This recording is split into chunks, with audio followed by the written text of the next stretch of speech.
Assalamualaikum warahmatullahi wabarakatuh. Saya Akbar Gustawa, Prodi Teknik Industri. Di sini saya ingin menjelaskan Al-Quran sebagai mukjizat dan wahyu. Pengertian Al-Quran, beberapa definisi tentang Al-Quran yang dikemukakan oleh beberapa ulama dari berbagai keahlian dalam bidang bahasa, ilmu kalam, usul fikih, dan sebagainya. Definisi itu berbeda-beda karena penekanannya berbeda-beda yang disebabkan oleh perbedaan keahlian dan disiplin ilmu mereka. Sehubungan dengan itu, Dr. Subhi Al-Solih merumuskan definisi Al-Quran yang dipandang sebagai definisi yang dapat diterima para ulama, terutama ahli bahasa, ahli fikih, dan ahli usul fikih sebagai berikut. Al-Quran adalah firman Allah yang bersifat mukjizat yang diturunkan kepada Nabi Muhammad Sallallahu Alaihi Wasallam, yang tertulis dalam mashaf-mashaf yang dinukil, diriwayatkan dengan jalan mutawatir, dan membacanya merupakan ibadah. Al-Quran sebagai mukjizat dan wahyu. Pengertian mukjizat diambil dari bahasa Arab ajaza ijad yang berarti melemahkan atau menjadikan tidak mampu. Dari segi bahasa, kata ijaz berasal dari kata ajasa jizu ijaz yang berarti melemahkan atau memperlemah. Juga dapat berarti menetapkan kelemahan. Secara normatif, ijaz adalah ketidakmampuan seseorang melakukan sesuatu yang merupakan lawan dari ketidakberdayaan. Sedangkan yang dimaksud dengan ijaz secara terminologi ilmu Al-Quran adalah sebagaimana yang dikemukakan oleh beberapa ahli, seperti yang dikemukakan oleh Khalil Al-Qattan. Ijaz adalah menampakkan kebenaran Nabi SAW dalam pengakuan orang lain sebagai seorang Rasul utusan Allah Subhanahu Wa Taala, dengan menampakkan kelemahan orang-orang Arab untuk menandinginya atau menghadapi mukjizat yang abadi, yaitu Al-Quran, dan kelemahan-kelemahan generasi-generasi sesudah mereka. Sedang mukjizat adalah perkara luar biasa yang disertai dengan tantangan yang tidak mungkin dapat ditandingi oleh siapapun dan kapanpun. Muhammad Bakar Ismail menegaskan, mukjizat adalah perkara luar biasa yang disertai dan diikuti dengan tantangan yang diberikan oleh Allah Subhanahu wa Ta'ala kepada nabi-nabinya sebagai hujjah dan bukti kuasa dan misi dan kebenaran terhadap apa yang diembannya yang bersumber dari Allah Subhanahu wa Ta'ala.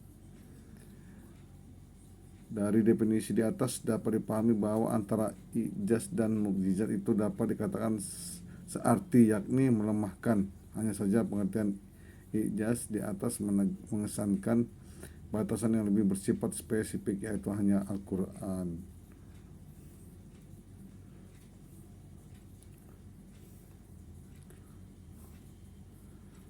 Sedangkan pengertian mukjizat mengesankan batasan yang lebih luas, yakni bukan hanya berupa Al-Quran tetapi juga perkara-perkara lain yang tidak mampu dijangkau oleh segala daya dan kemampuan manusia secara keseluruhan.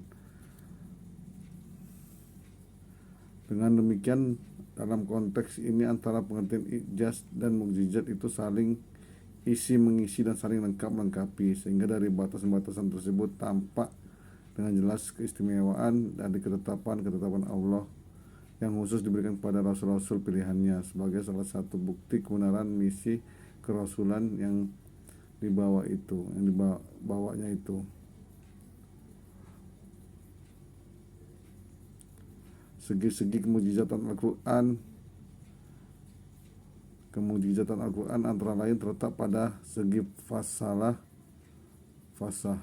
dan balagahnya, susunan dan gaya bahasanya, serta isinya yang tiada tandingnya. Menurut Syekh Muhammad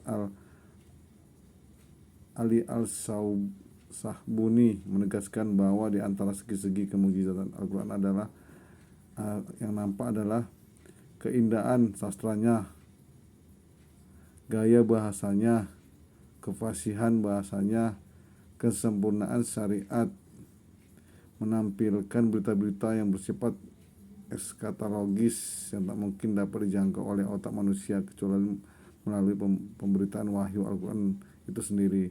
Tidak adanya pertentangan antara konsep-konsep yang dibawakannya dengan kenyataan kebenaran, hasil penemuan dan penyelidikan ilmu pengetahuan. Terpenuhinya setiap janji dan ancaman yang diberitakan Al-Quran. Ilmu pengetahuan yang dibawanya mencakup ilmu pengetahuan syariat dan ilmu pengetahuan alam, dapat memberikan pengaruh yang mendalam dan besar pada para pengikut dan musuh-musuhnya. Susunan kalimat dan gaya bahasanya terpelihara dari paradoksi dan kerancuan. Perbedaan Al-Quran dengan hadis qudsi.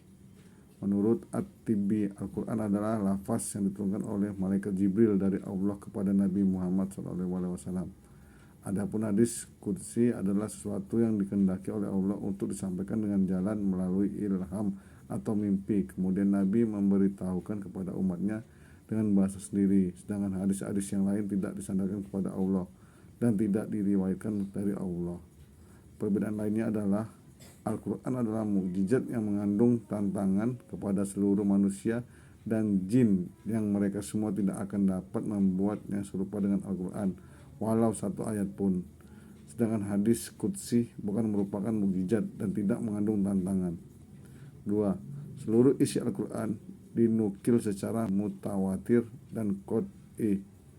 Sedangkan hadis qudsi sebagai ada yang sahih dan ada pula sebagiannya berupa kabar ahad yang sebatas zan, dugaan.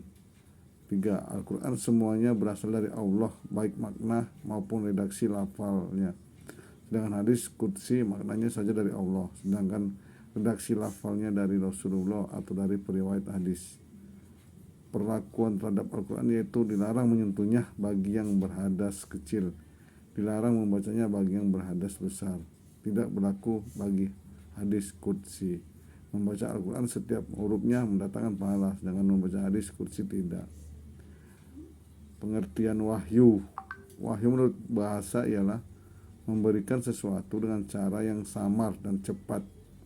Sedangkan menurut pengertian agama, wahyu adalah pemberitahuan Tuhan kepada nabinya tentang hukum-hukum Tuhan, berita-berita dan cerita-cerita dengan cara yang samar tetapi meyakinkan kepada nabi rasul yang bersangkutan bahwa apa yang diterimanya adalah dari Allah sendiri, sesuai dengan ayat 51 dari surat Al-Surah. Berdasarkan atas ayat tersebut, wahyu itu ada 3 macam.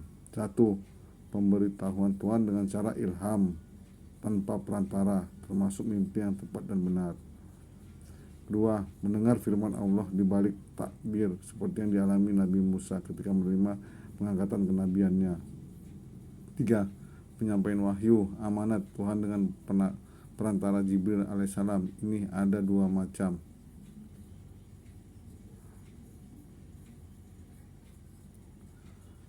Yang satu, Nabi dapat melihat kehadiran malaikat Jibril alaihissalam. B. Nabi tidak melihat kehadiran malaikat Jibril alaihissalam ketika menerima wahyu, tetapi beliau mendengar suaranya seperti suara lebah atau gemerincing bel. Sekian. Assalamualaikum warahmatullahi wabarakatuh.